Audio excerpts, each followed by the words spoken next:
Okay. We would like to welcome you in the 8th episode of Hort Forum, organized by the International Society for Horticultural Science. The title of our episode today is Opportunities and Challenges in integrating artificial intelligence technologies into horticultural research and production. We have the pleasure today to have as a central speaker Associate Professor Brian Bailey. Brian is coming from the Department of Plant Sciences at the University of California of Davis, the same institution with my colleague and co-organizer of these events, Professor Theodore DeJong. The session will be moderated by Graeme Smith, Chair of the ICHS on Artificial Intelligence Reference Group. He's coming from Australia. And we have also to have as panelists Silke Chair of the Autonomous Greenhouse Challenge from the Netherlands, and Karin Rosberg, Chair of the ICHS Working Group on Organic Greenhouse Horticulture, coming from Sweden. We also have the pleasure to have the support, and he will act as panelists, our ICHS President, Professor Francois from France. To move forward, I would like to give the floor to Graeme to initiate the episode. Thank you. Thank you, George. Thank you very much. And George and Ted, thank you so much for making this all possible and organising the logistics. Yeah, we very much appreciate it. And George, thank you for that introduction to our panelists tonight, depending on where you are. So welcome everyone from all around the world. This session is slated to go for between 1 and 2 hours. We'll see how things move along. We have an expectation of a very nice audience size. So essentially how we may proceed from here is that we'll begin initially with Professor Brian Bailey with the keynote, and then we'll launch into some discussion points potentially from that keynote and from some other pre-prepared questions we've thought about.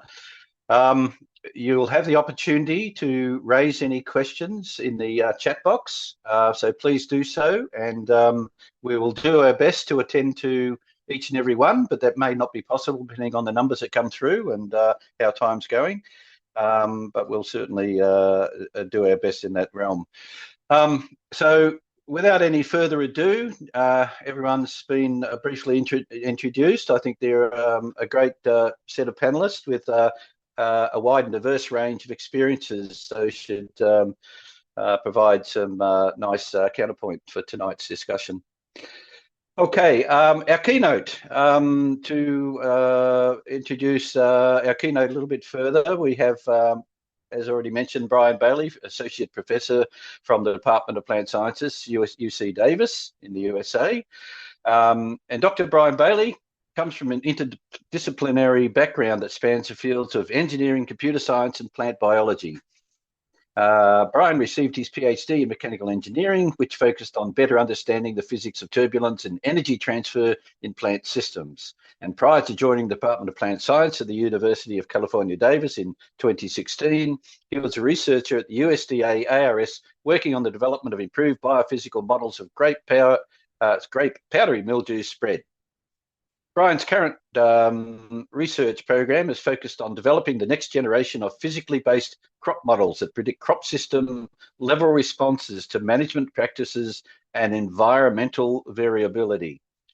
Current applications of these technologies include perennial crop design and management, water use efficiency, microclimate and heat mitigation, and high throughput phenotyping and sensing, amongst others. So very much a well-credentialed person. Please welcome Professor Brian Bailey for the keynote. Thank you, Brian.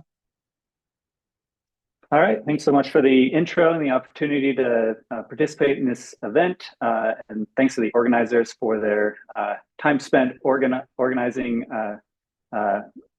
this forum. So I've divided my talk into kind of 2 parts. The first part will just kind of take a step back, and I'll talk more generally about issues related to integrating AI within horticultural research and production, highlight a few quick opportunities and challenges, And then I'll spend most of the time talking about some of the techniques and technologies we've been developing to hopefully address some more fundamental problems related to integrating AI within horticulture and various plant sciences applications in general. So first, let's take a step pretty far back and just think about models that have traditionally been applied in the field of horticulture that probably we're all familiar with the idea of kind of putting AI models in context of models that we're probably all familiar with, and kind of showing that they're basically just a generalization or extension. So starting with our friend that everyone's familiar with, a linear regression model. So imagine that we have some data, it has one input variable, and we want to predict some other output variable. So we can measure both of those things. If they're roughly linear related, then we could fit a simple linear model to these, where our job is just to determine the values of two parameters that describes this relationship. If we get slightly more complex, let's say that we have two input variables and one output variable, we could use a similar approach, use a slightly more complicated equation. If they're linearly related, then we could just use a slightly more complicated equation with now three parameters that we have to determine. And as we get more and more complex with our data, we need a more and more complex model. If we have, say, n input variables, that's maybe on the order of, say, 10 or so, then we could enlist more generalized statistical models, such as a linear mixed model. So here we might have n input variables and one or more outputs with, say, 5 to 30 parameters that we need to determine.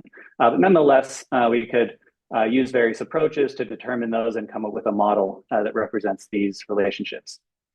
But what if we have, say, millions or billions of input variables? Then we obviously need a more complicated model with more parameters. So let's say that we take an image, for example, that you might collect from your smartphone that's, say, 10 megapixels or something on that order. We have 3 channels, so we're now looking at 30 million data points, and then compound that across many images.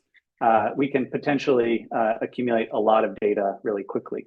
And so essentially what machine learning is basically a generalized class of techniques for formulating those model equations that are flexible and can handle millions or billions of input variables and millions to trillions of parameters and describing those relationships. And kind of the key thing to keep in mind is that we're relying on the data to represent the relationships between all of those variables. So that we have a hugely complex data set, and we need the data to represent the relationships between all of our variables, and then we need a model that's flexible enough to be able to represent and capture those relationships. So then our job is to basically train a model which involves determining the values of all of those parameters in order to make those predictions. And we have a range of different classes of machine learning models suited for different tasks. So let's say that we have data that we've collected in the field from some sensor or any type of different observations, and we want to use that to predict some output. We could use kind of classical statistical type models like a random forest that uses decision trees to look at the relationship between those variables and make some prediction. If we have data with kind of structured spatial relationships, we could use models like a convolutional neural network that's really good at analyzing spatial patterns in data. One of the most successful applications of this is analyzing patterns in images using these types of models.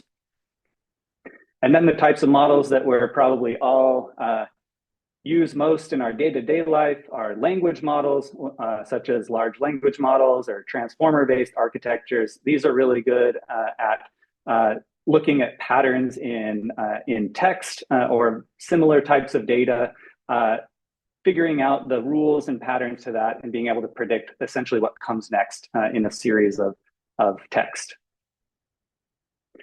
So with all of that in mind, it kind of lends itself or explains a lot of the areas of horticulture research and production where we've seen the most adoption of these types of models. And I've kind of broken these into two main classes where we've seen initially the most adoption. One of those is in tasks or operations related to detecting or classifying things in images. So as we mentioned, models like convolutional neural networks and deep learning models are really good at picking out patterns spatial patterns in data. So we can give these models images of things in the field, and they're often quite good at counting, say, fruit or different features, detecting things in images. We can perform classification tasks, such as whether we have disease present or not in our image, or potentially diagnosing what the disease is. We've seen a lot of adoption in post-harvest sorting and grading, where we can automate a lot of processes through image data, can analyze a large amount of incoming data stream and use it to sort and grade and do other types of processing operations.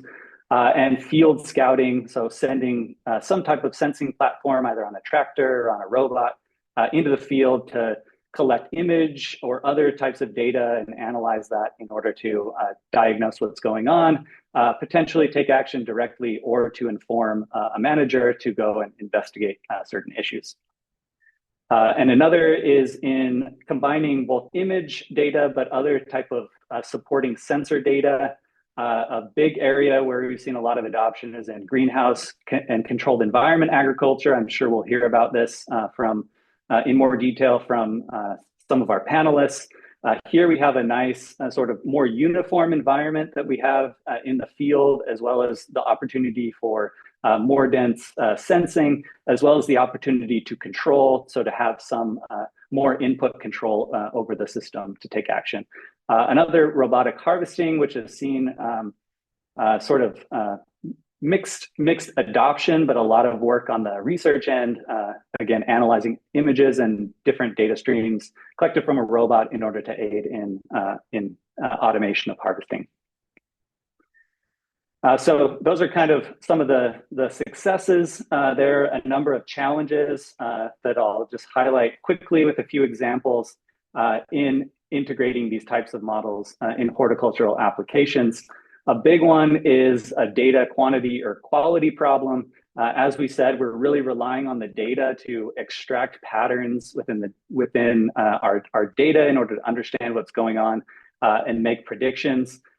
So we can have issues where we have not enough data is of insufficient quality, where we don't have the ancillary information that we need for our prediction, or cases where our model just becomes prognostic and not diagnostic. So obviously in horticulture in general, especially in the field, it's hard to get all the data that's needed in order to train our model for more integrative type of problems.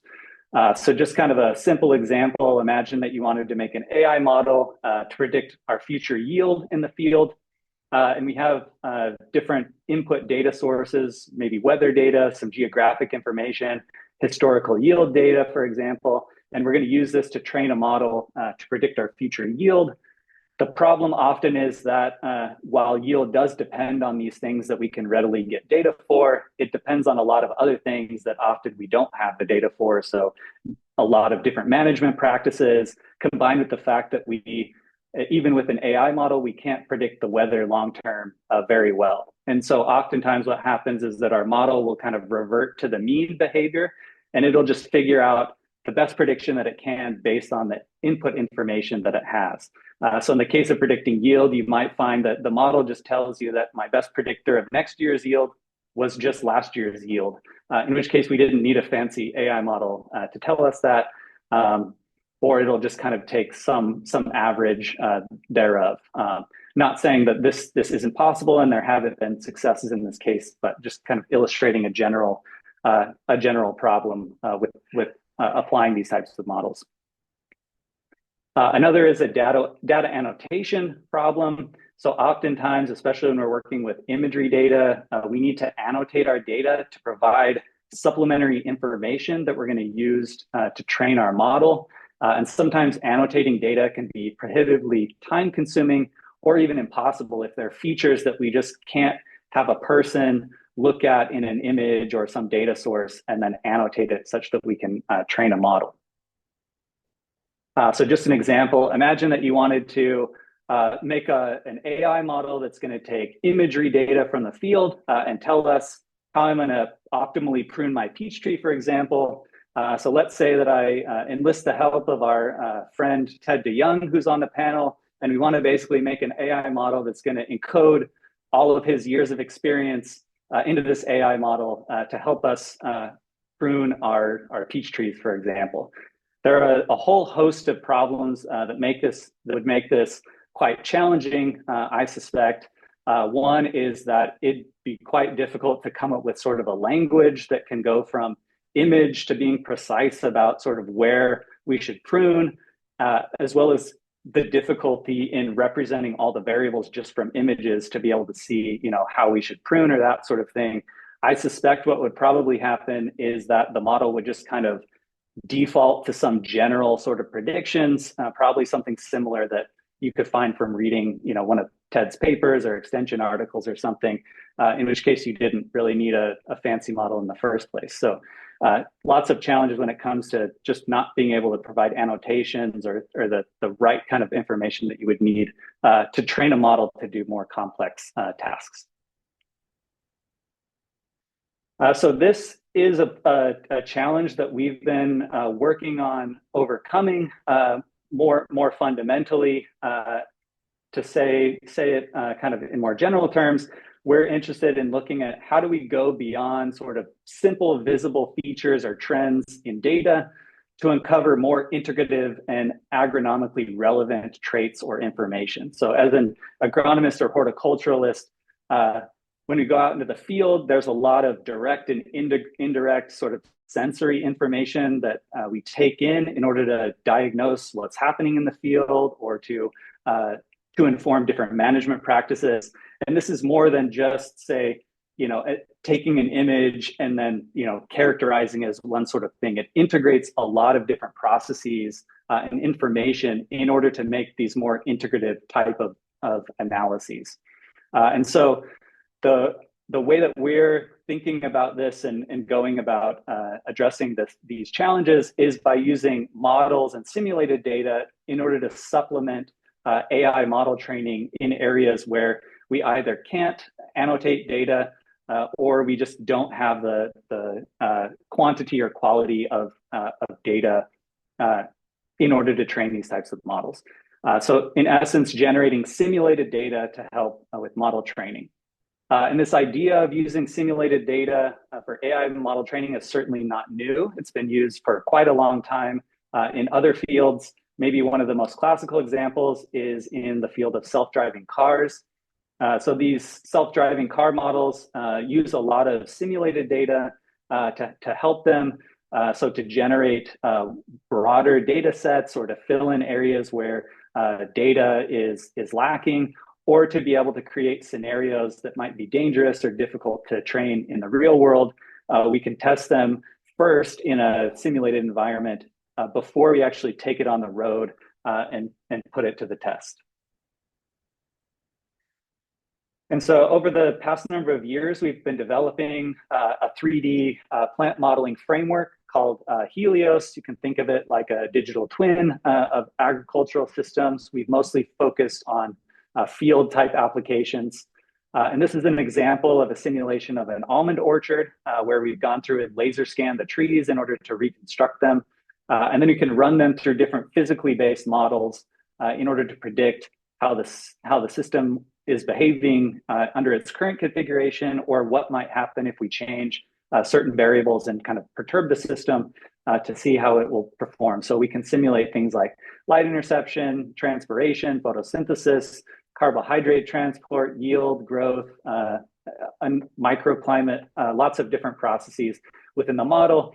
And the key is that to the extent possible, the models are constrained by physical conservation laws and physiology and other sort of more fundamental relationships rather than relying on kind of empirical observations, which has been the basis of more traditional crop models.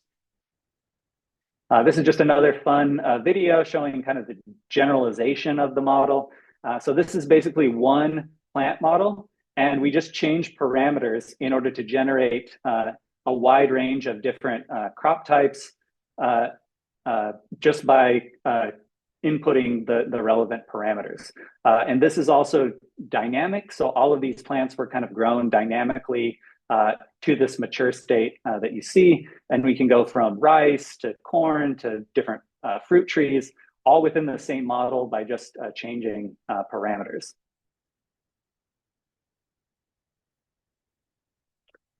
I won't spend time to kind of talk about all the different pieces that go into the model because I want to get into the AI integration, but just I'll touch on two very quickly that are relevant to the discussion. One is we've recently implemented generalized carbohydrate model within this generalized plant modeling framework. So it allows us to constrain the models based on a carbon balance so that we don't get sort of unrealistic predictions. And it also allows us to predict things like growth and yield, among other things. Another recent addition is a collision detection model within that generalized plant framework. So we can not only do collision detection between plants themselves so that they grow to kind of fill in space, but we can also constrain them based on arbitrary trellis systems or add in arbitrarily complex solid geometries in order to increase the realism and flexibility of the model. So in more recent years, we've been working on using these 3D models as the basis to help with training of machine learning models in the process that I mentioned earlier, where we generate simulated data that we can automatically annotate and use to train AI models. And the way that we do this is basically by simulating any number of different measurements that we might collect in the field. This example is showing imagery data. So we basically simulate what a camera would actually be measuring in the field.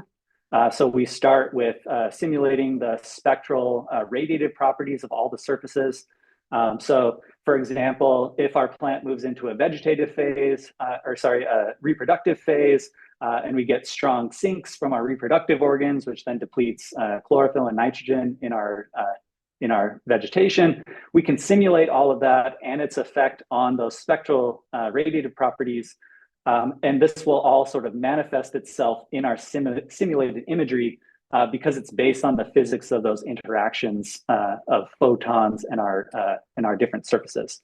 We can also specify the spectral properties of our light sources, which could be the sun or LED lights if we're indoors, as well as the intrinsic and extrinsic properties of our camera. And so when we do all that, we can basically simulate what a camera would be measuring, and critically with everything coupled to the underlying biophysics so that we can simulate those relationships. And because we generated the image, we know what's inside every pixel, as well as the underlying biophysical processes like growth and photosynthesis, et cetera. And this is fundamentally different than traditional computer graphics. So anyone could kind of go and pick up some open source computer graphics modeling software like Blender or Gazebo, et cetera, and you could generate images of plants. This is the fundamental approach is different between what we're using. So we're actually simulating radiative fluxes and interactions with the radiative properties and state of our system. Whereas these computer graphics software is basically sort of faking color in a sense. So you basically apply a color to a material. Let's say we say, a leaf should be green, et cetera. And then it basically shades that by simplified lighting models to get something that looks realistic. Whereas in our case, we're actually simulating the interactions of the photons with our material via the radiative properties. And so we never say that a leaf should be green. It just comes out that way because that's what should happen based on the spectral properties and the physics of the camera, et cetera. So critically, this allows us to, again, couple with the underlying biophysics to be able to represent not just spatial information, like where are the locations of organs, et cetera, but also the underlying physiological processes. So here are a few examples of synthetic data across different modalities. We can simulate images from different platforms like drones or proximal imagery. We can simulate RGB imagery, depth imagery, thermal imagery, imagery across multispectral or hyperspectral camera platforms. It's really arbitrary what you want to simulate because we basically simulate the whole spectral range. We can also simulate LiDAR data and automatically annotate it based on anything that's simulated within Helios. So here's an example of a simulation of a robotic platform running through this cowpea field. So this platform has a lot of different cameras across different modalities attached to it, and it collects a massive amount of data as it goes through the field. So this is showing a simulation of that along with automatic annotation of that data. Here we're just showing fairly simple annotations like locations of plants and weeds and flowers, et cetera, because it makes for a nice visualization. But again, we have the flexibility to label things any way that we'd like and use that to train our machine learning model. And just one final animation. This is a simulation of a drone flying over an almond orchard. And we can, again, label it however we like. That was based on plant variety, locations of nuts. We can do multispectral, depth, thermal imagery, all of these different modalities together, coupled with the 3D modeling framework. So again, the idea is to generate this large amount of auto-annotated synthetic images, use that along with potentially a small sprinkling of manually annotated real images, use that to train our model and such that we can input real images and then make predictions based on that. So we have quite a few papers and studies in the pipeline sort of demonstrating different applications of this. I'll focus on just a couple given the amount of time that we have left. One of them is on weed segmentation in images. This can be a problem in a lot of phenotyping applications. If you get some weed pressure that was not properly handled, you want to either remove the weeds from your images or potentially discard data if there's excessive weed pressure. And this is a really hard task for a human to do, especially when you have weeds that are sort of growing intermingled within your crop. If the weeds are kind of off to the side, then it's a much easier task. But when they're sort of intertwined, it's really hard to tell accurately, which is which.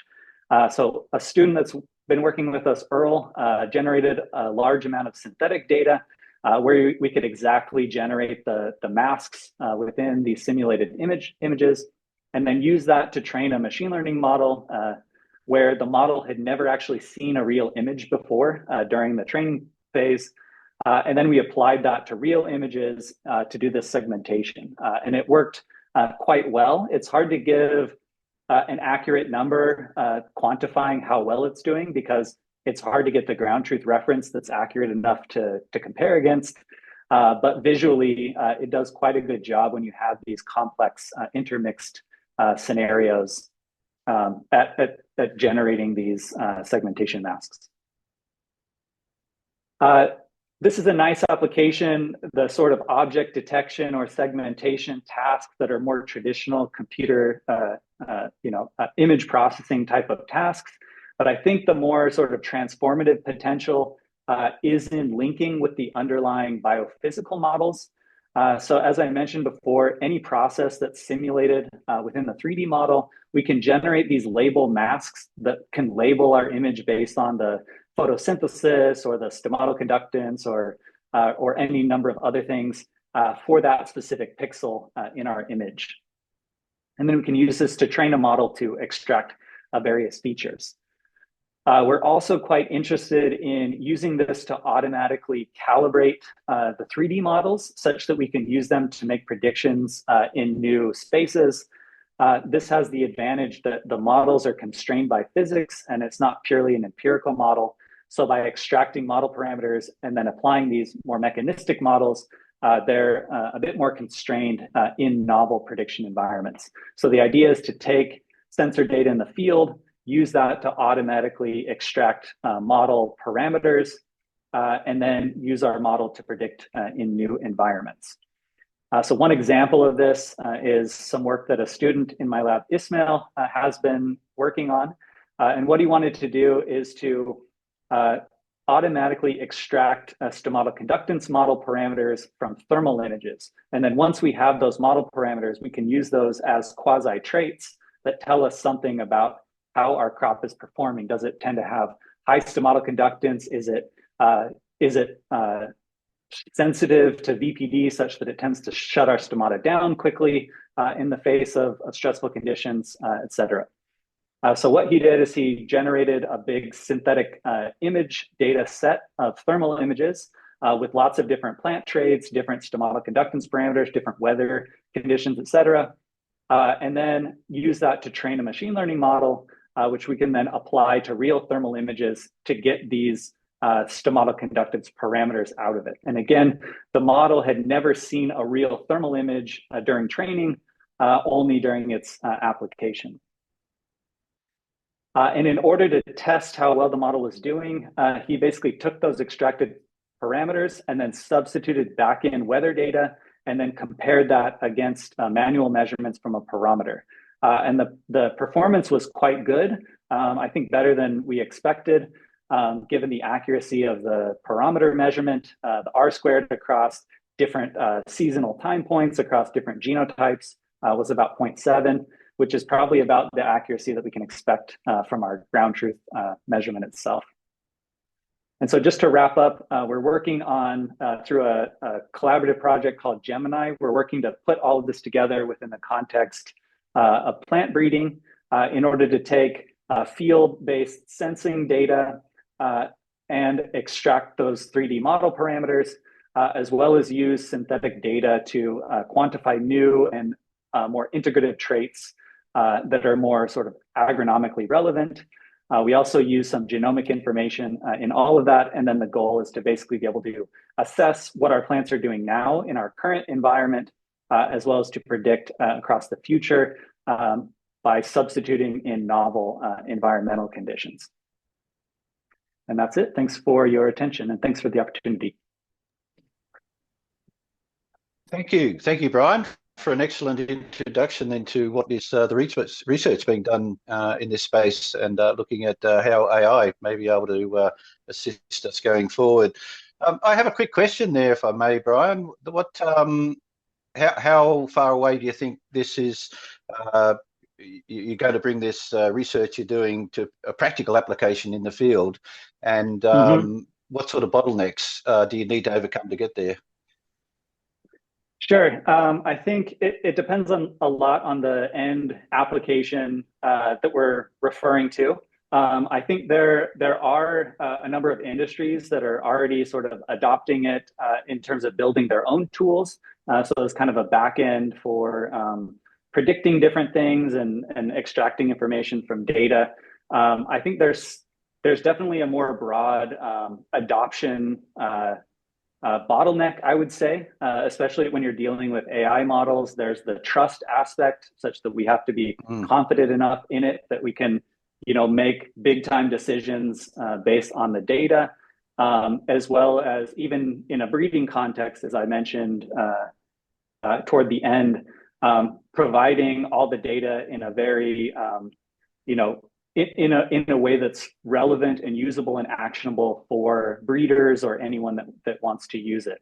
So I think we're developing the different pieces. A lot of the work moving forward will be to kind of package all of that together, make it easy to use, reliable, understandable, and to present the results in an actionable way that can be used for decision making. Thanks, Brian. I'd like to throw back to our panelists now. If anyone has got any questions or comments about that keynote. Feel free to jump in. No?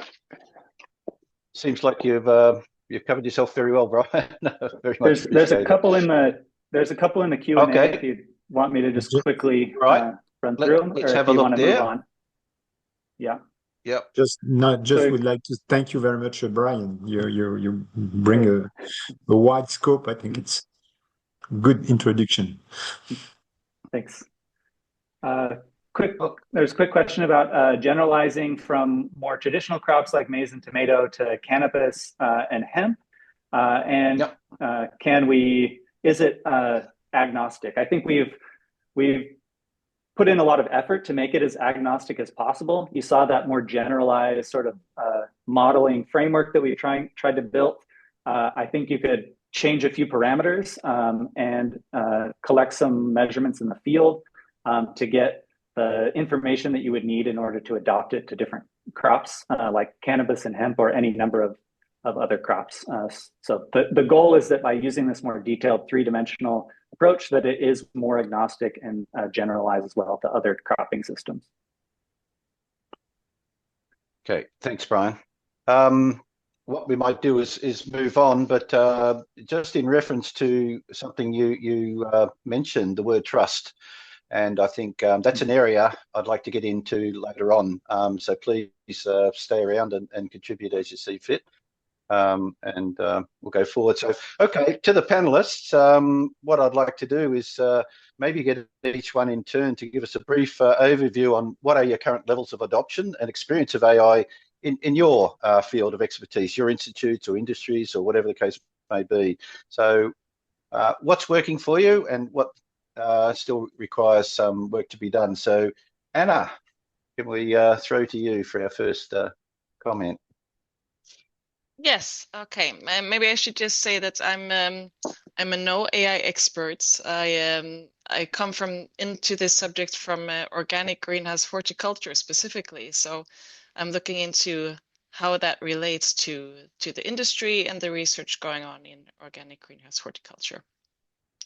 So if we look at the sort of levels of automation that's already exist in this industry, I would say that, I mean, greenhouse production has for a long time used, for example, automatic irrigation systems, climate control, and to some extent also we have the use of cameras for monitoring of plant health, which is also implemented to some degree in also organic production. But the level of implementation depends to a large degree on the type of greenhouse you have. And I know this is also true for other greenhouse production, but for organic production specifically, there's a wide range of different technologies. You can have very simple polytunnels, and you can have very high-tech glass houses with a lot of technology implemented. So it is not one type of production, it's many. So I think that the possibilities of introducing AI in organic greenhouse production are plenty. Where I think that use specifically of robotics has a large potential when it comes to harvesting robots or transplanting, weeding, sowing, for example, or grafting, that could be for sure be used. I think also that there's a sort of need for using sensor technology for looking into nutrient mineralization and moisture levels, especially in the soil-based systems that a lot of the organic greenhouse horticulture is done in. To get a better precision agriculture in also organic greenhouse production, which is a bit lacking at the moment, I would say. But of course, there is a large need for these data sets that we don't really have currently. Brian's talk about use of synthetic data gives a bit of hope for having a quicker implementation of some of these technologies. Yeah, I think I will stop there. I mean, there are also plenty of other opportunities, I think, for monitoring pests and diseases depending on the climate. And also that there are cameras available for looking into insect pressure in the greenhouses, that can also identify the insects that you have, which gives a good insight on the ecological balance of the system, which is very important for organic producers. Okay, thanks, Anna.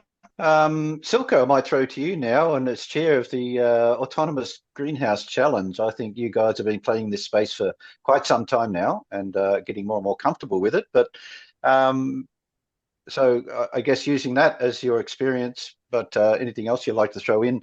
How do you see AI in your field? Is it going to be adopted more and more as we go forward? And what work needs to be done? What bottlenecks are out there? Yeah, thanks for giving me the floor. Yeah, so we are running since 2018, the Autonomous Greenhouse Challenge. And in 2018, nobody was talking about the connection of AI and horticulture. We gained quite some experience until then from, well, having very simple algorithms controlling a greenhouse up to what is now more or less a fully autonomous control, but in a very controlled, defined environment. So in research greenhouses, there we have shown you can do it, but there is still a gap with practice. What we see in practice is that there is a lot of collection of data in greenhouses, particularly in the high-tech greenhouses. So I'm talking about the Dutch context. There is a lot of data on climate, on irrigation. There is, to some little extent, data collected on pests and diseases. And there is a lot of manual data still collected by each grower on the crop. Digitalization of the crop data is in its infancy. It's coming, but it will probably take a while. If you then talk about sensors, yeah, there is plenty of sensors, but the problem is they give a signal and it's still very, very hard for the growers to make an interpretation, a meaningful interpretation.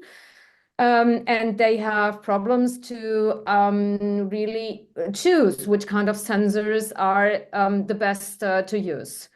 The more sensors you use in a greenhouse gives potentially more information, but also it gives the challenge of maintaining them, because if you don't maintain them, you have rubbish data and you can do nothing with it. So if you want to go to that moonshot of autonomous control, and then I mean really fully autonomous control, including robotics, so no people entering the greenhouse anymore, I think we still have a longer way to go. So we have to connect data with each other already, which is digitally available. We have to make all data really digital available. We have to put things into models. So I'm happy with the talk of Brian. We in Wageningen, we strongly believe in the combination of biophysical modeling, where you already have a lot of information, and there are very good models of greenhouses out there and very good crop physiology models out there. But still, they don't represent the reality. There is a reality gap. So you need AI to bridge this gap of the biophysical modeling and the real reality of the grower. What do we need in the future? Fair data collection, make data really publicly available, have good quality data, have a data set which is variable, because otherwise you cannot train an AI algorithm. Open access, reliable data, interpretability of the signals. I think those things are key. Thank you, Silke. And now maybe to Francois. Do you have some comments on your current experience and level of adoption of AI in your field?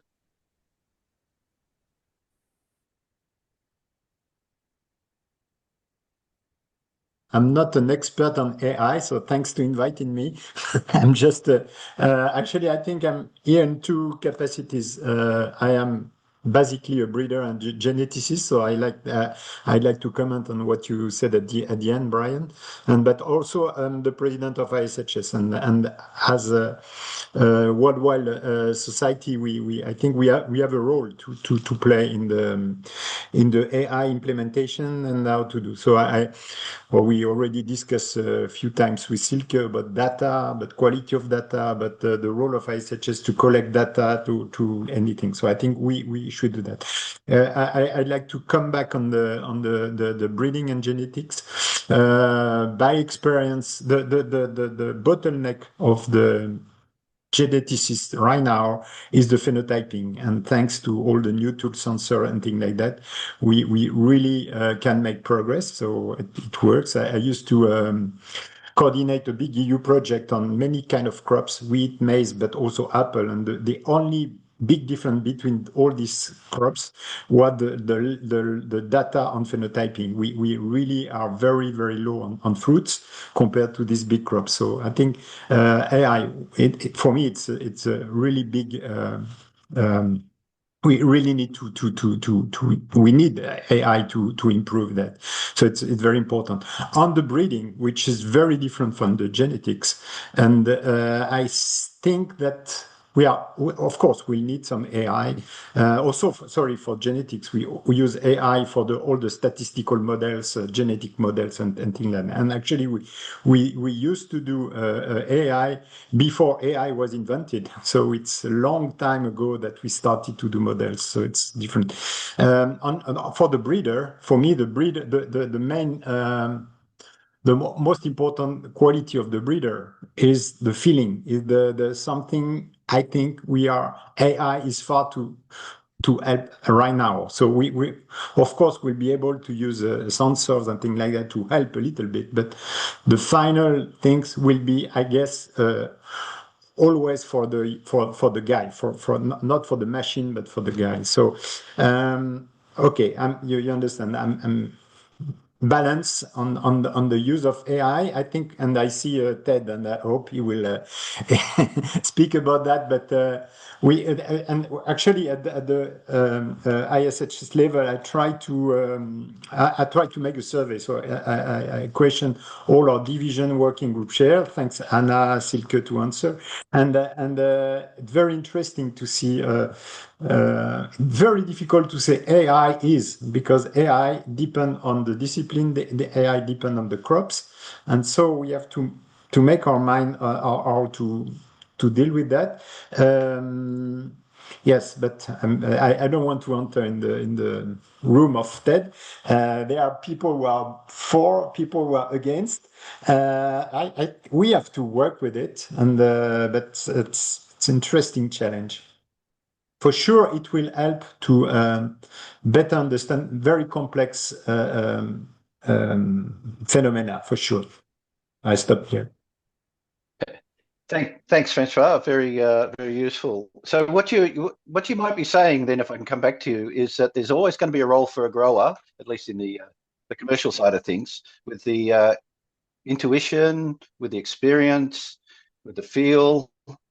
Some of those things that maybe don't easily fit into the AI world, ones and zeros. So is that what you're referring to? Yeah, that there's exactly. Always going to be that potential?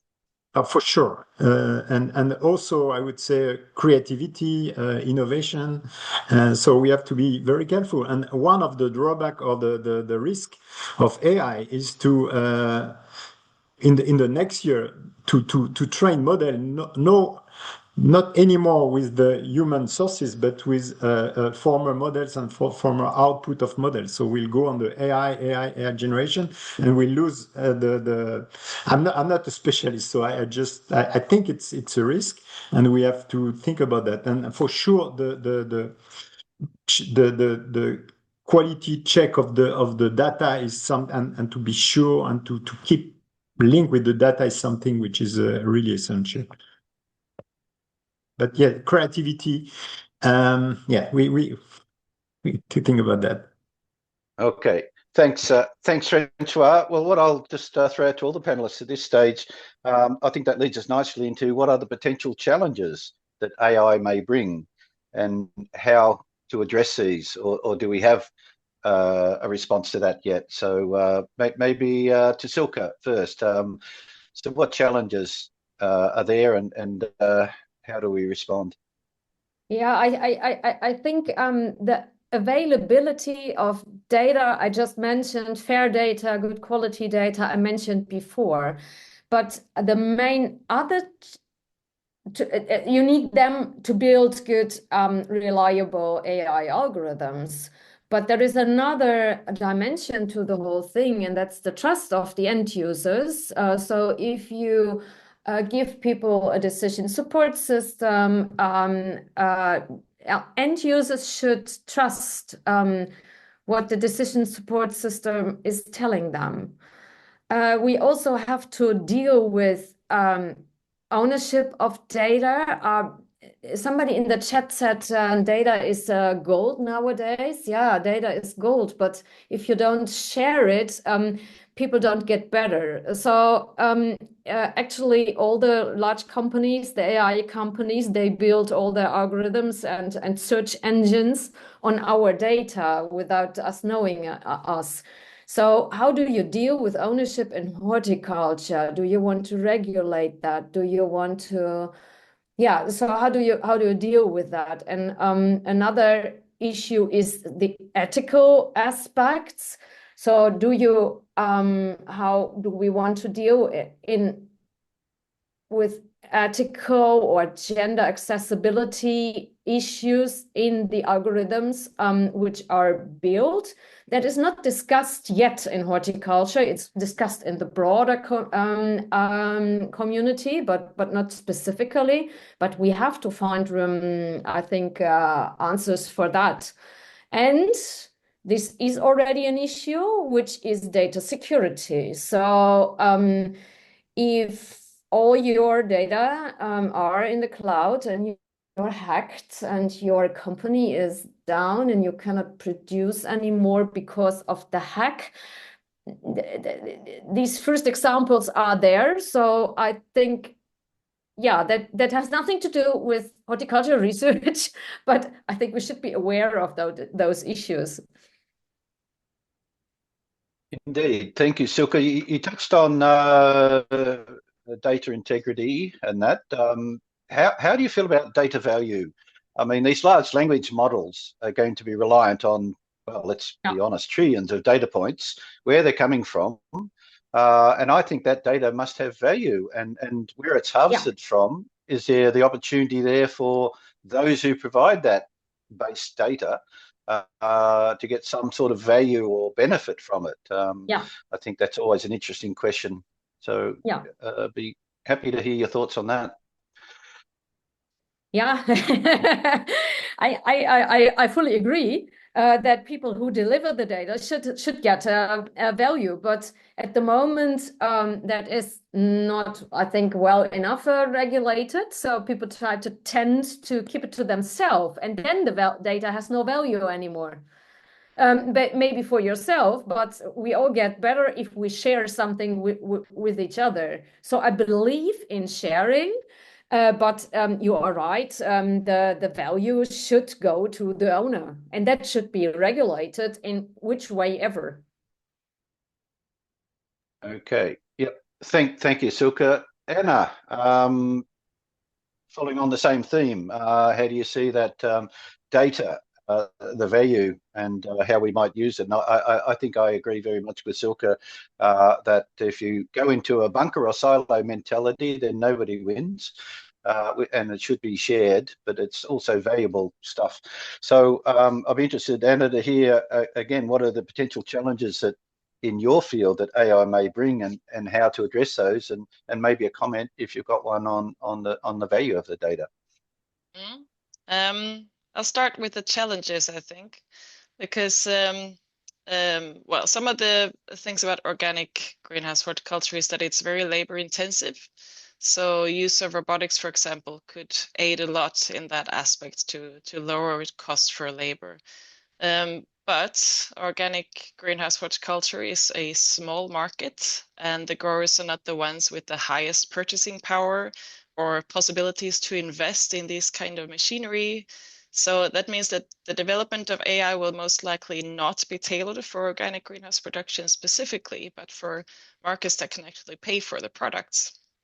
So many things can, of course, be used in both conventional and organic production.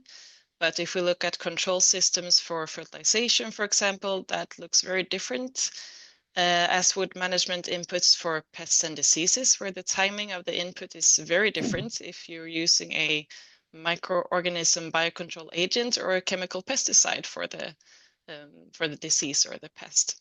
And also we could look into like harvesting robots that could be adapted partly, but also in organic production, very often we have many different crops in the greenhouse at the same time, which becomes a bit problematic for the robots, I would think.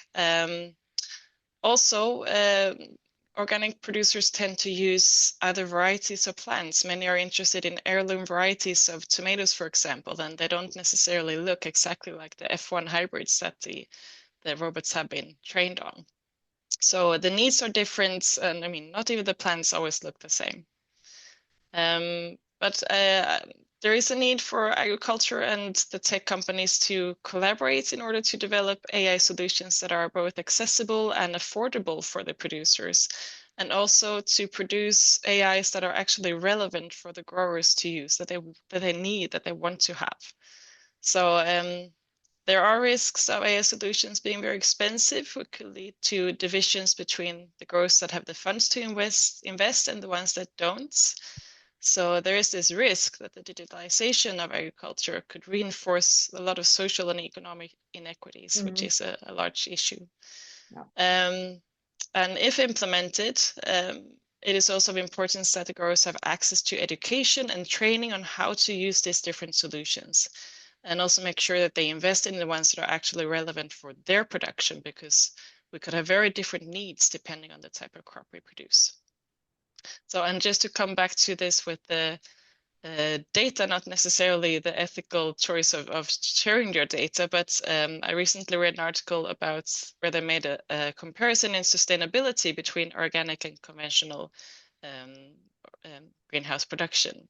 And I quote, "Organic cultivation systems showed relatively high water and land use based on the limited data available." So not even for sustainability assessments, we're able to do a very good job on actually good quality data. So from my point of view, I see that this sort of having good quality data to actually train an AI model is quite far away. That has not been the focus for organic production.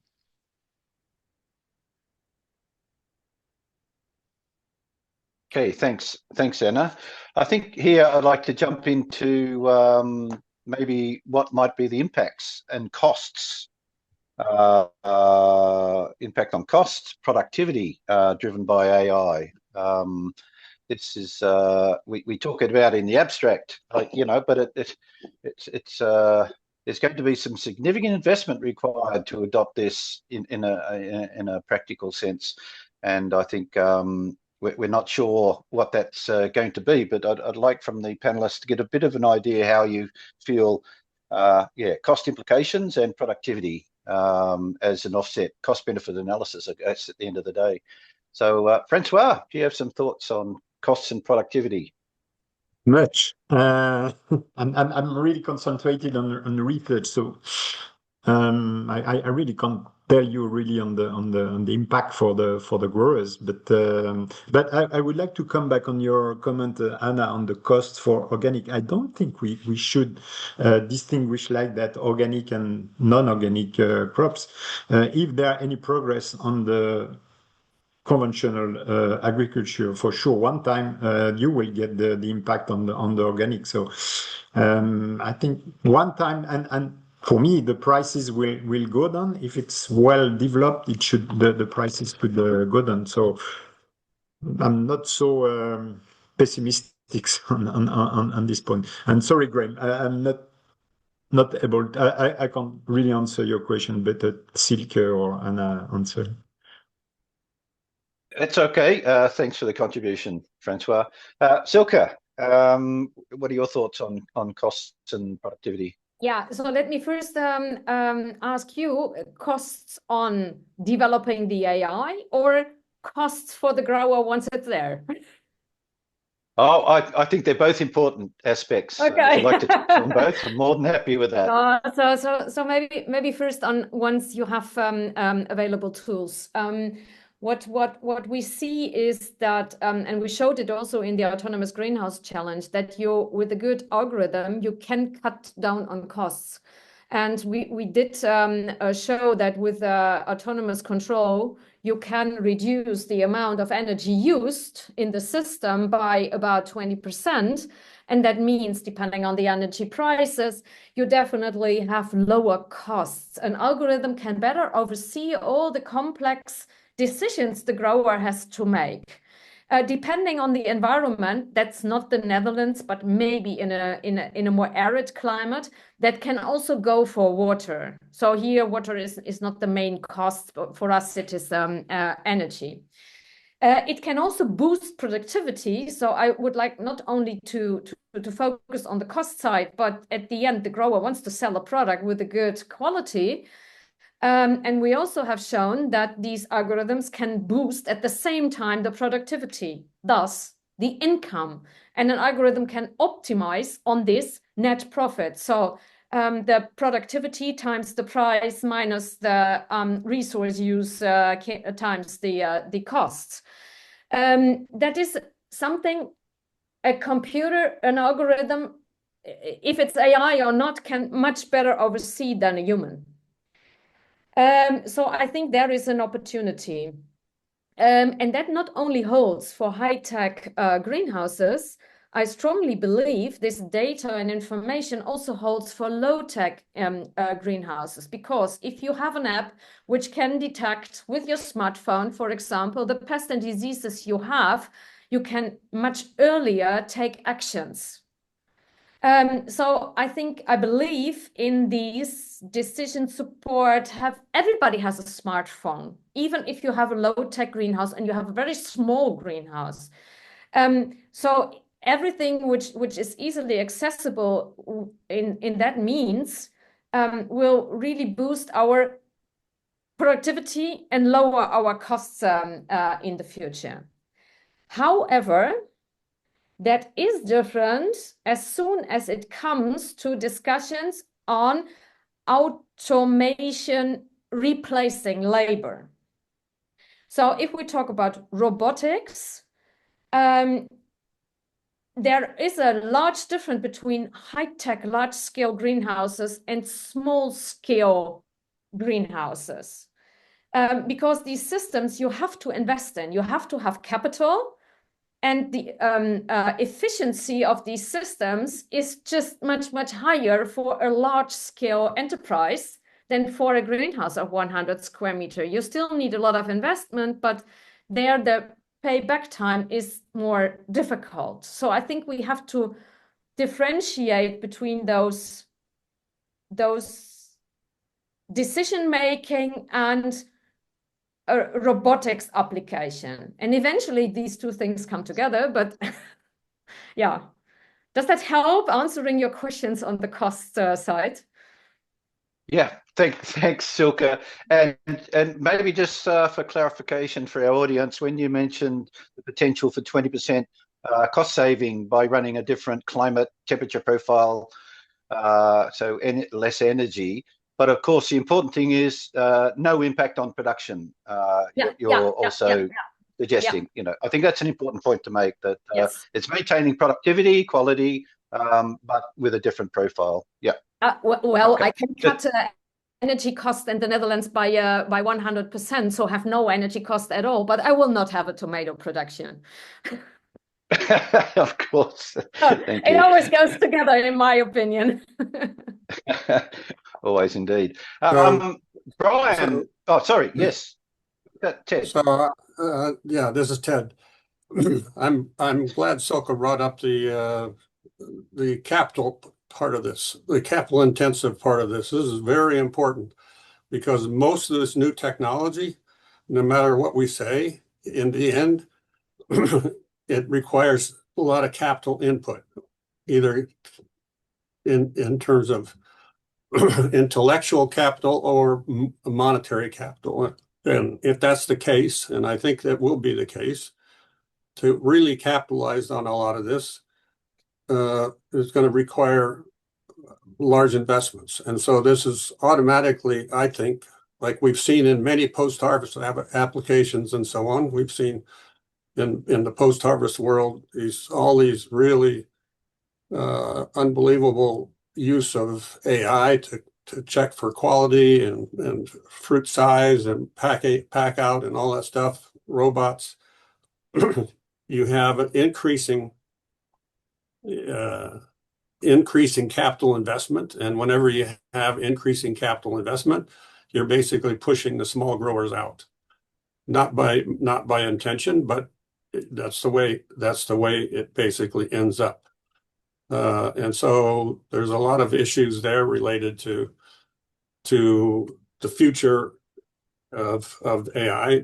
My sense is that there's going to be AI, in order to understand it and deal with it, is going to require a lot of intellectual capital for people, and perhaps the small growers aren't going to be able to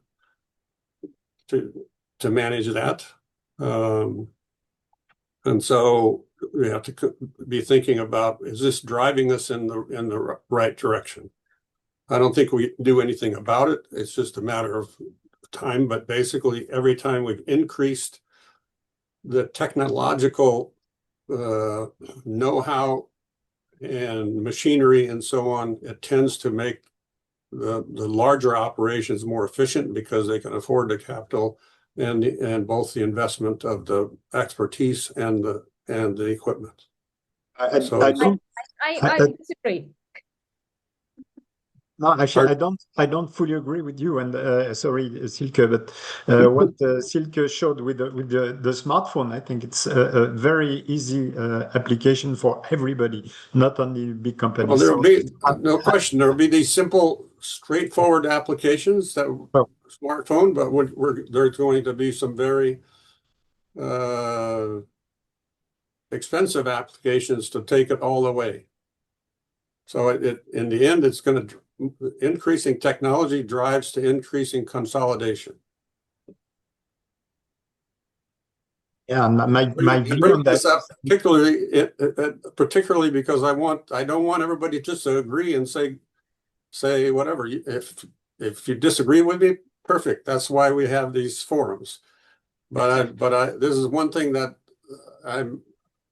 troubles me, because in California, we used to have 100 packing houses. Now we have 8, because the technology involved in the packing house creates such an advantage for that large operation that the small guys can't manage. So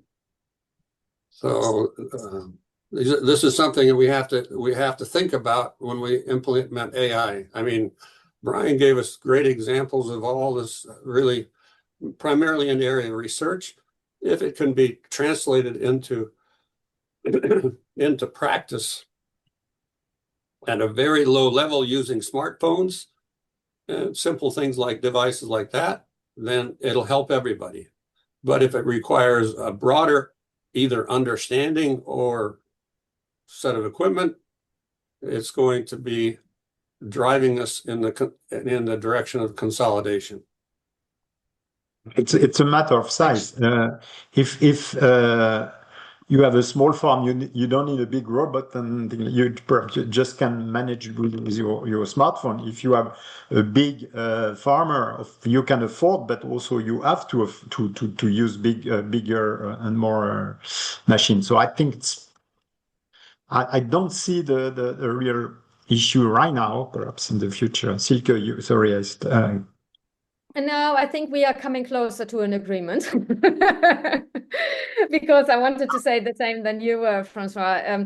That as long as you can make applications, and there is already a lot of examples of these smartphone applications, to use AI to help the growers making decisions, then I think everybody all over the world, no matter which technology level, will benefit from it. But Ted, you talked about equipment, And if more equipment is needed, you are completely right. It needs more capital, and then it comes with larger enterprises and efficiency. But it's not needed for all the things I talked about. No, I agree with that. I mean, yeah. So I think that's what I said. I think we're coming closer to an agreement. Graeme, in Yes. the chat, there's somebody who raised the question of the Yes. environmental cost and social cost. I think it's Yes. something. Yeah, the impact, I'm just about to read that out, Francois. I've got it on the screen. Thank you. But prior to that, I just want to talk to Anna about, I think compared to conventional greenhouse production in this case and organic, I think you already got more technology, more equipment driven by the needs to produce an organic product. So you're already, if I can say, behind the 8 ball a little bit there. You need more investment potentially on the organic side of things compared to conventional. Would you agree with that statement? And so your your investment level is already probably higher than the standard. Would that be fair to say? I don't really know if I can answer that, to be honest, but I don't think, I mean, from my perspective, I don't see that the organic producers have that much equipment in their greenhouses, to be honest. I think it's fairly low tech, at least in Europe. And with that said, I'm sure, as Silke said, that there are absolutely applications that can be used also for the organic production. But I think that there is also perhaps sometimes a bit of a resistance to implement AI. So if I will go back to sort of your original question about cost, which I'm a bit daring to go into at the moment after this discussion, but I'm sure that the productivity could go up in also organic production if we used AI in a good way. If you just have the right tools, you just have to focus on what's actually important. And maybe it's not the big robots, but maybe there is something else that needs to come into it. But something with organic production is that there is also issues, or could be issues, with consumer acceptance.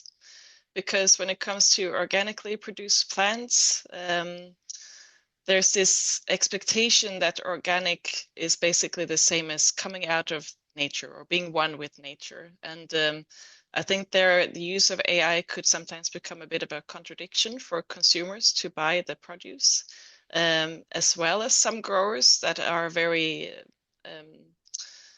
convinced about the principles of organic production, and that is why they produce in that certain way. And also policymakers do not always think that the use of AI are in line with the principles for organic production.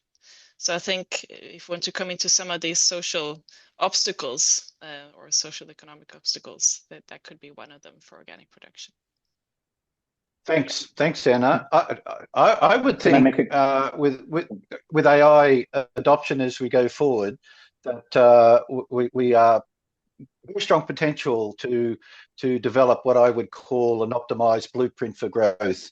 And I agree with Silke, that could go straight to everybody's phone, because they've all got a smartphone, and that would be monitoring what's going on around and make suggestions that'll try and optimize that blueprint for growth on a continual basis.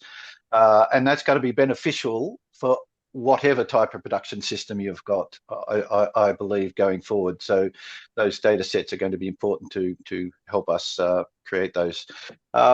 All right, Francois and I agreed that there was a message. Sorry, yes, Brian, please. So just really quick to follow up on what Ted said in this general discussion. So I think I agree with the idea that there are going to be some applications that disproportionately benefit larger growers, others that may be more broadly applicable. And the question is, as Ted mentioned, what can we do about it, or do we just kind of accept it for those? How do we make sure that the smallholder growers don't get left behind? The project that I presented and that Ted referenced is funded by a foundation, a philanthropic foundation, and our primary stakeholders are smallholder growers. So this is one way that we can sort of invest in to make sure that the technologies are more broadly applicable and adoptable. So our project has basically started with more costly, more complex technologies, and then figuring out how do we make it cheaper, more accessible, such that it can be broadly beneficial for everyone.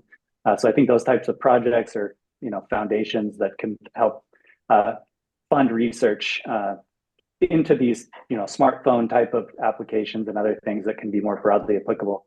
Might be one way to address that problem. Sure. Thanks, Brian. Good contribution. Okay, from an anonymous attendee relating to cost, how do we consider the environmental and social costs of the infrastructure needed to maintain these computing resources? We are currently seeing more reports of AI data centers, negative effects on the communities where they are located. And I did a bit of research on this prior to coming on today. And I've written myself a little prompt here. AI will rely on extremely energy-hungry data centers that will challenge local grid supplies, for example. And in addition, these data centers typically rely on copious amounts of potable water for cooling that, again, may challenge local supplies. To give you a practical example, Sydney here in Australia, of 5.5 million people, currently uses 1% of their annual potable water, which is something like 3.5 billion litres per year, just to cool data centres. Now, they're in our infancy in Sydney. It's predicted by 2035, 10 years away, 25% of the potable water will be required for cooling. 25% of the total city water, which is really unsustainable, I think. They're already using desalination plants to top up today. So if we lose 25%, anyway, it's a very good question from the anonymous attendee. So I'd like to throw out to everyone there some of the potential challenges on the social side of things. So Francois, can we start with you? I'd like to answer part of that, and that is, I think my big concern with AI is, AI is fantastic for research, and Brian really gave us a good example of all the things that you can do and the advances you can make and so on, and collecting data and all that. My concern is for the general public and for especially education and so on. I firmly believe AI is going to make us all dumber. And this is a simple example of this. Everybody's aware of it, I think. If you we're all using these AI basically to tell us where to go in our cars using these digital maps and so on. And more, I find people have no idea where they are. They have no idea where they're going. They just follow their digital map. So that they're losing the context of life in terms of geography, and they're becoming dumber because they're relying on AI, and it's very reliable, lets them know where they're going. And I'll give you another example, and this is going to really get into the political part of it. My firm belief is that we're in the current mess that we're in politically in the United States because people stopped paying attention to the news. They stopped paying. Everybody I talk to, I go, how in the world does this happen? They say, well, I never watch the news anymore. I don't care. I just tune it out. Well, because people tune out the news, they remain ignorant and they can be led around like sheep and so on. So AI is, and we have this going on in schools. The education people are going nuts with AI because it's not just, Brian is one of our key people in our department who checks on students writing essays with AI and so on. But it's not just that aspect. It's learning is experiential. A huge component of learning is experiential. And with AI, we're taking the experience, we're downgrading the amount of experience required for education, and the intuitiveness and the challenge of thinking things through and so on. You can simply go to AI, get the answer, and you're done. And we're finding it's all over the educational thing now. People are saying that the young people in high school and so on are relying on AI and they don't retain what they read. They may find the answer quick and they have a quick answer and they can pass a test, but they don't retain it because they didn't struggle with it. It wasn't part of their experience. And so this is something, I think, even in terms of the grower, if we get all these smartphone apps really down pat, and so the grower relies more on their smartphone app than on their intuition and what they're seeing, what they've normally used to learn by experience in their greenhouse or in their field, we're going to lose a component of the education and knowledge required to move forward. And so I think it's going to become, there's a big potential for people becoming dumber and discarding the importance of experiential learning as opposed to data learning. So this is something that broader, doesn't have so much to do with the research. I think Brian showed the potential for research is fantastic, but the potential for future research, if we have a bunch of zombies running around, is actually not as great. So I purposely do this because I like to have a little bit of controversy. But this is one of my big concerns. So it's not, anyway. Thanks, Ted. Yeah, are we zombifying ourselves? Interesting proposal. Well, let's go around the group and how do you feel about that? Does it provide the opportunity for us to concentrate on other aspects potentially that still requires well-developed experiential expertise and so on? Anna, do you have zombies running around in your organic greenhouse systems? Or no, very few actually at the moment, yes, since they don't really use AI to that extent. But no, I mean, to a certain point, of course, Teddy's right, that it's for sure, we also see that in our students, that it's becoming more and more difficult to motivate them to actually buy a book, study it. So I think we have to be very clear that AI is not supposed to really take away the job for the human being, because it's a decision support system. It's not a decision system. So we have to, I mean, we're trying to develop this one for the good, the greater good, right? Because we need to make food production better and more sustainable and more productive. So I think it all depends on how we market these types of systems. What is it that the producer is still supposed to understand? And we still have to educate people in horticulture and agriculture to become good farmers. It shouldn't take away that type of teaching for them. That's my take on it. Thank you, Anna. Thank you. Silke. Yeah, I fully agree with the last statement. So the AI will not replace the education, and we should. It would be terrible as a humanity if we don't understand anymore how to grow our food in the future. So we have to have education on that field. I always get the question, yeah, you're doing these autonomous greenhouse moonshot idea, and then as a farmer, I'm not needed anymore. But that is not true, because a farmer is doing much more than only making these decisions. And the AI can make the decisions, help him making the decisions more easy. But the farmer also has to set his goals towards the market. He has to oversee the market. He is still an entrepreneur.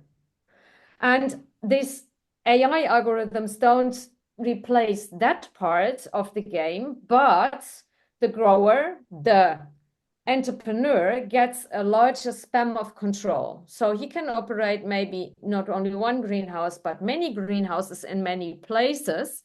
But his job is not taken away because he has to focus on also other things. But what is true is that we might create other jobs, and the future growers not only have to learn the green fingers, but they also have to learn the tech things. So I think if we educate young people in the future, it's not tech or green, it's a combination of both to be in the future very valuable for our food production. My hope is that we are, we are the start of the really of AI, and so it's a big boom, and everybody is speaking about that. I hope that in the next years, thanks to you, professors, and people, we will be able to do what you say, Silke, to make the balance. The thing, what I learned from AI from the last few years is that every year it's the potential is increasing like that. And so what you said that the growers are the only one to do right now in terms of market and things like that, perhaps the AI in the future, you will have some apps we will be able to help the farmer to do it. So we have to be very, very, very careful about that. I think it's the role of the universities and the schools to make that. But it's a big concern for sure. Sorry, Ted, we can't controverse on that. We agree.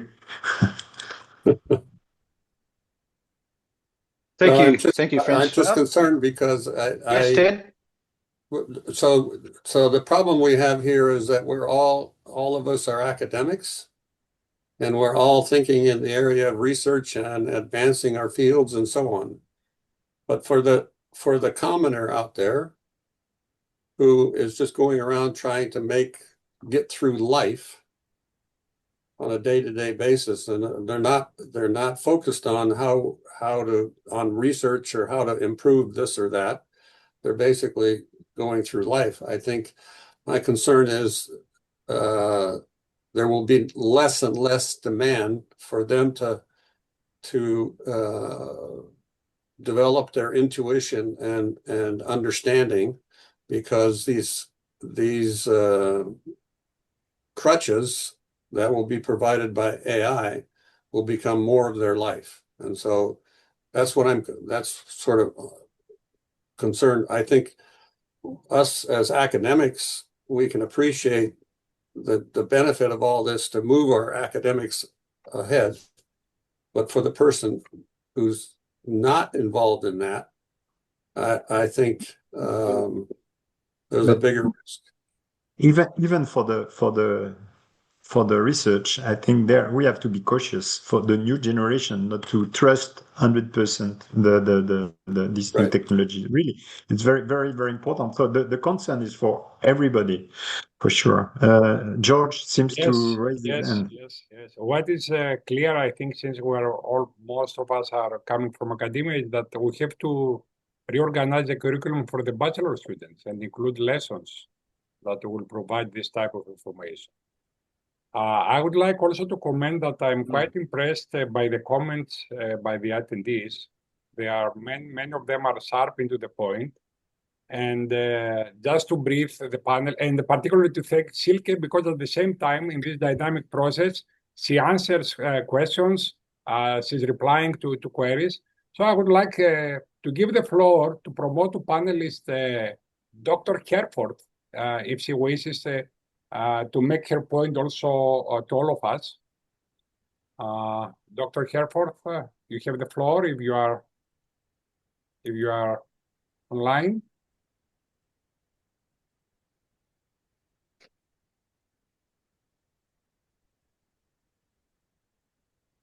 I don't know if you can hear us. And also, I think in the meantime, I find a very nice point by Helena. Helena, if you want to talk, to give you the floor to raise your question live. Actually,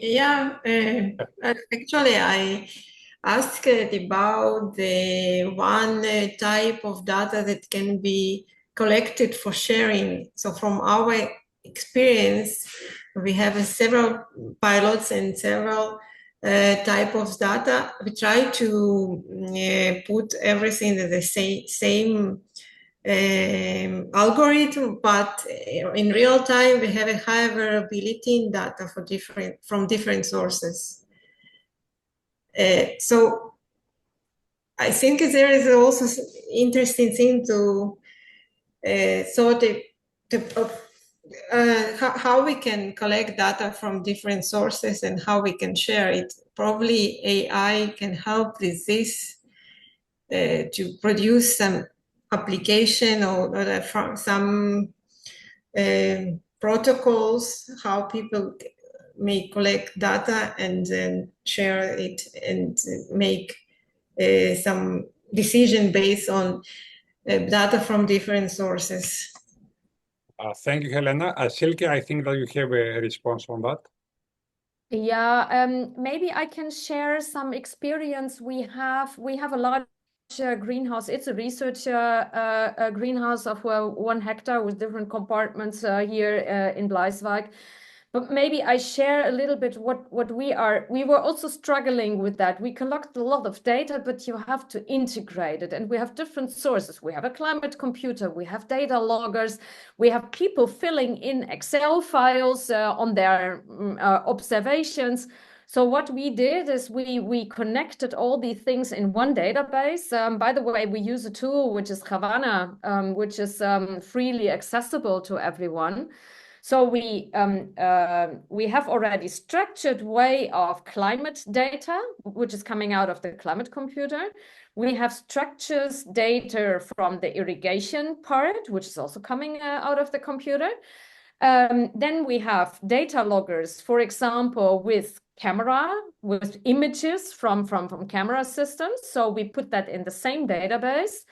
And we access the Excel files where our researchers made observations on the crops or on the pests and diseases. And we bring that all together on one dashboard. So not yet any AI involved, but showing connected data on one platform already helps to find good correlations. And then you can make calculations and show the growers, in our case, the researchers, what they want to see, because I don't want to see what the climate was. I want to see what was the energy used per product produced. So you need more data to do that. That is very helpful. And once you have everything in one database and one together, then you can use machine learning methods in order to find correlations, but also to make interpretations. And I think your question was also how which type of methods do I need to use? I'm afraid that is a little bit more depending on which type of data and what you are looking for. But it starts all with bringing everything together. Thank you very much, Silke. I would like to give the floor for 1 minute to Ismail Falahi and 1 minute to Owen Doyle. And then, Graeme, you take over again. Thank you. Thank you very much, Dr. George. Appreciate it. And I enjoyed everybody's talk. I want to be very brief, totally agreeing with my friend Ted DeJong in the use of AI.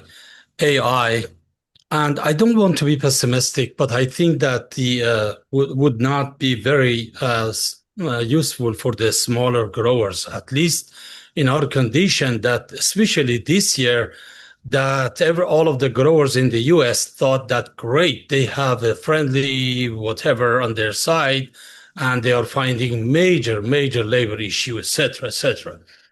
But on the top of that, I think Ted mentioned something to that effect. For decades, both Ted was in Davis and I've been at the University of Idaho. We were doing individual work, every lab for himself or herself, without knowing almost what the next lab is doing, and sometimes even secretly. Later on, some administrations, they were talking about cooperative work, etc. Then what I'm getting, the bottom line, the communication between the results in the lab and the application in the field has been limited. And at least that is the case in the US. I'm pretty sure it is the same in Europe and other places.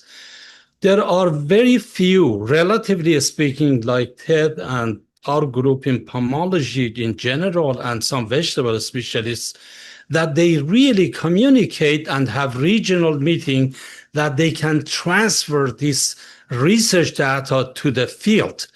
That's why that database is missing in the AI.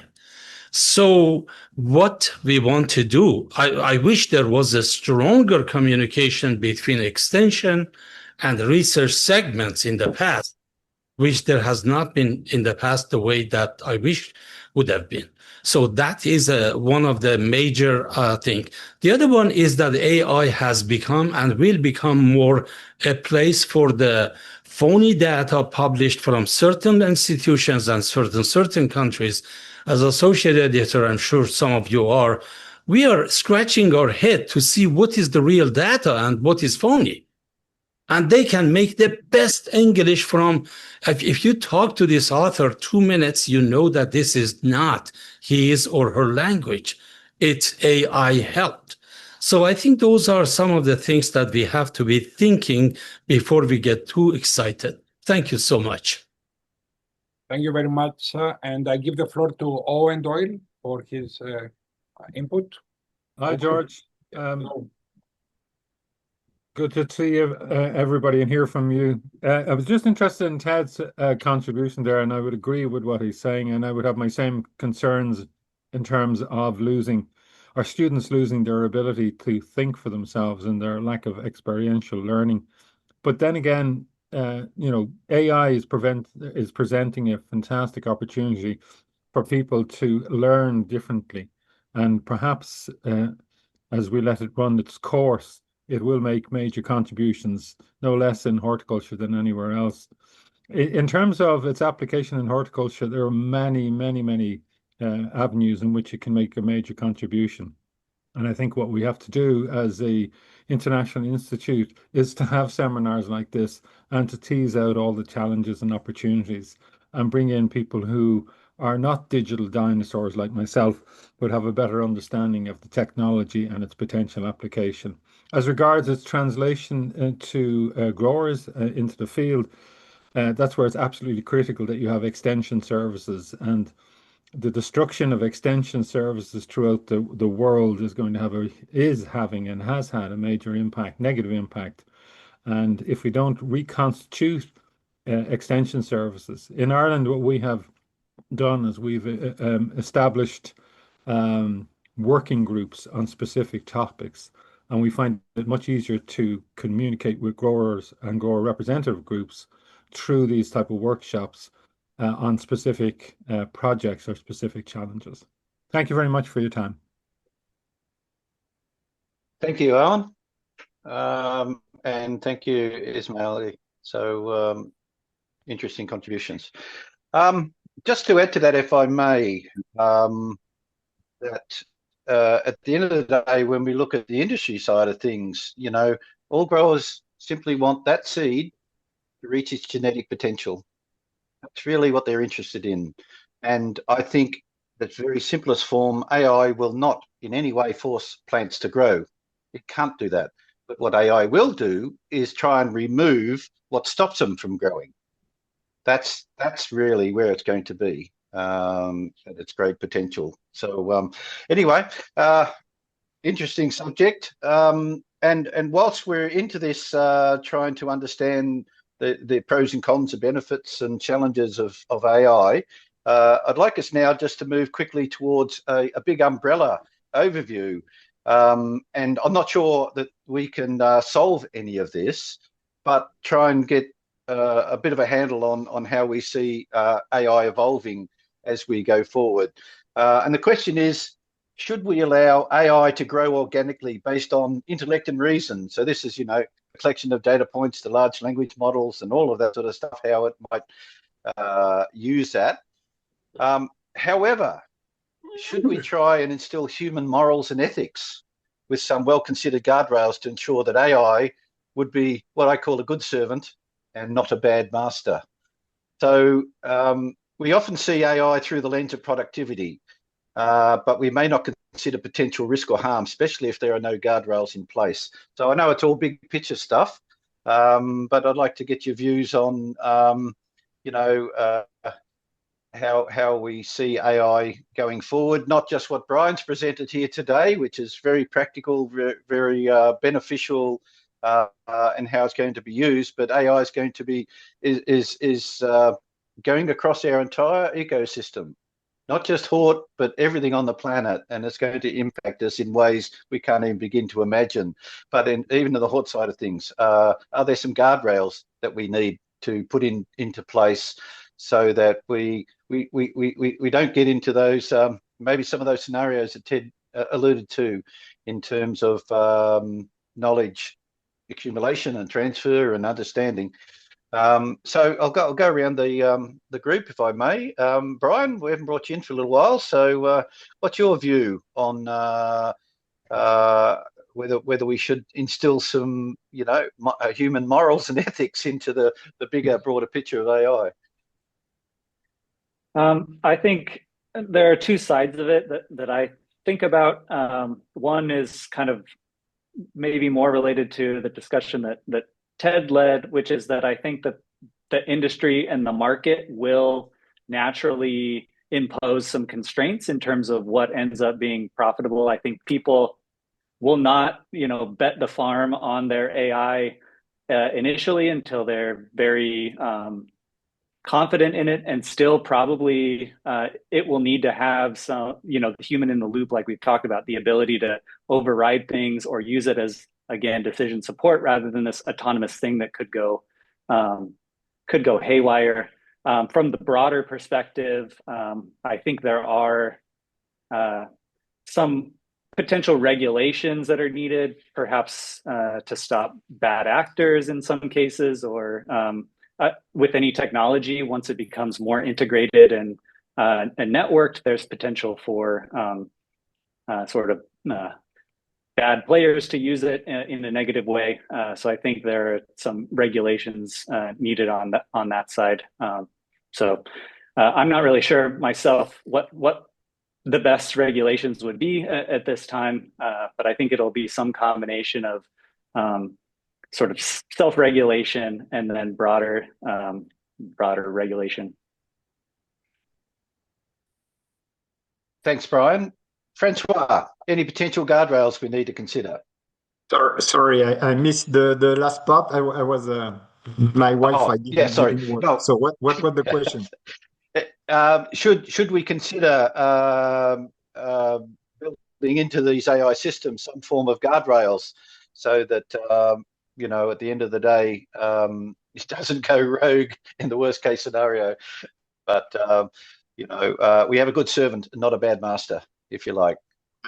We already addressed that. I think the education is a very important part to go on the good way. Guardrails, I don't know.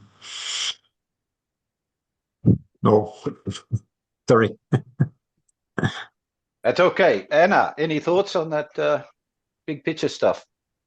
I don't think I have the expertise either to really say what those guardrails would be. But I mean, we use that already every day in our daily lives. Either we like it or not, as the search on Google or use of social media, it's AI and it's generative.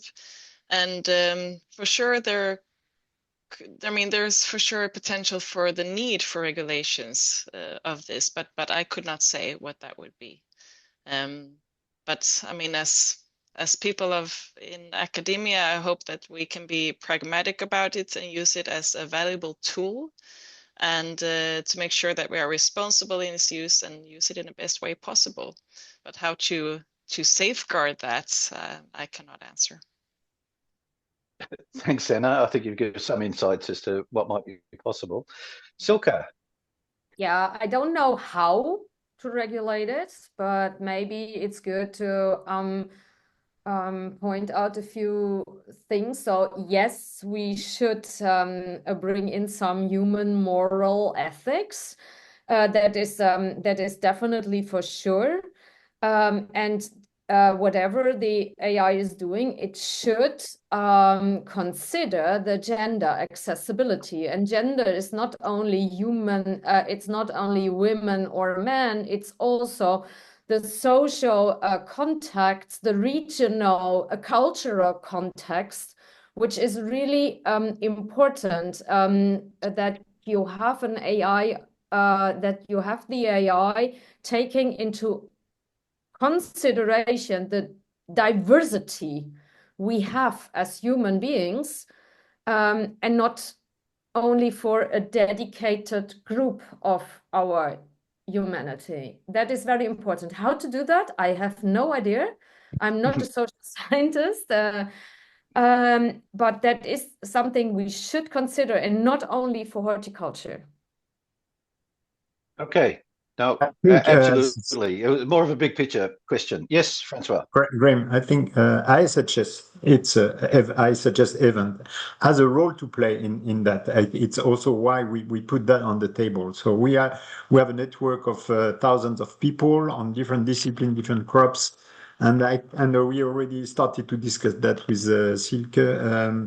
We have to do something. We have to on the data, but also on these ethical aspects and things like that. So we will, and Graeme, we hope you will be able to manage this kind of thing with your working group. I think we have a play, and for example, Ismail was speaking about interdisciplinarity, integrity with integration, of different disciplines. It's really something we have the means to do it, so we have to do it. So it's not a regulation. I don't speak about regulation here, but we can help.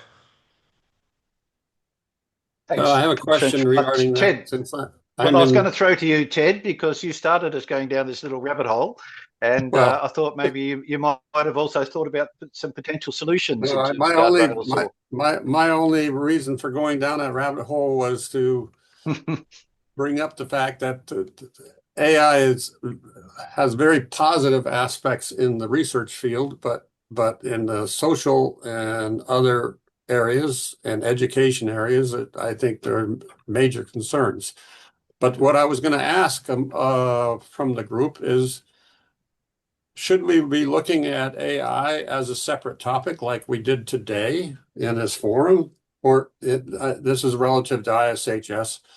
Should ISHS be focused on AI as a separate topic, or should we let AI be dealt with in each of our general areas that we work in horticulture? That is, be a part of vegetable production, tree fruit production, whatever, post-harvest, and so on. I mean, it gets integrated in everything.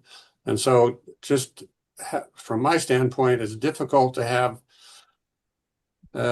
any kind of organization around AI, because AI is not any of our primary goals. AI is something we're using in our research areas. And so I just wanted your feeling whether ISHS, we should be focusing on AI as a topic in specific, or let it be dealt with in terms of the society within all of the other groups where we have particular goals. Like we have a modeling group, and we have crop production group, and post-harvest group, and all of the groups related to commodities. So do we just let AI get integrated in all that and not deal with it as a separate topic? What do you think?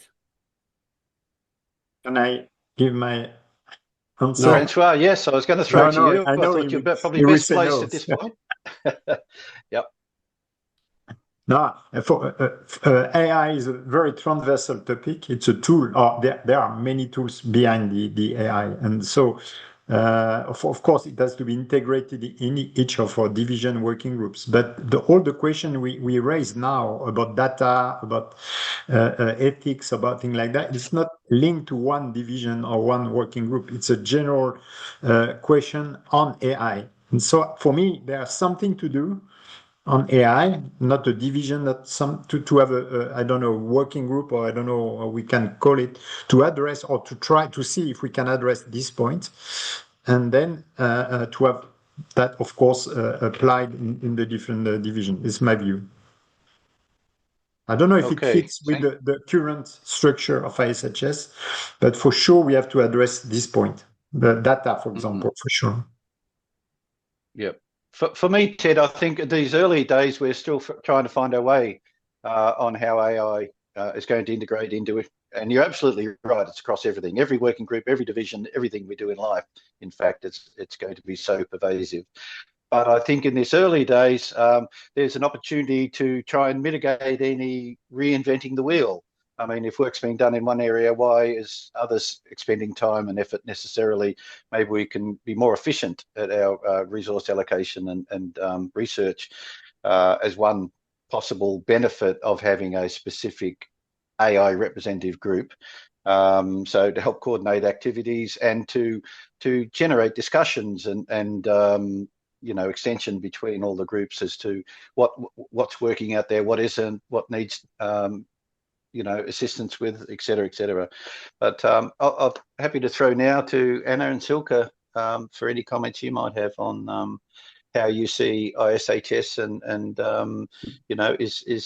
does this demand its own entity, or can it be handled by the individual groups?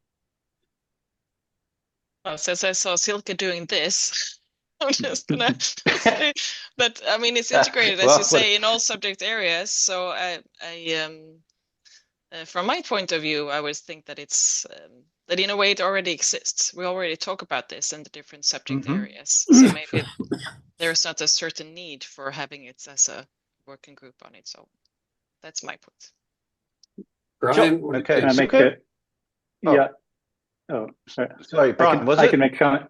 Yeah. Just a question back to Ted is, do you think there should be a separate modeling working group? Because I kind of see it as similar. You have your model developers who are really, their whole thing is developing the models, and it helps to get them together across different disciplines to talk.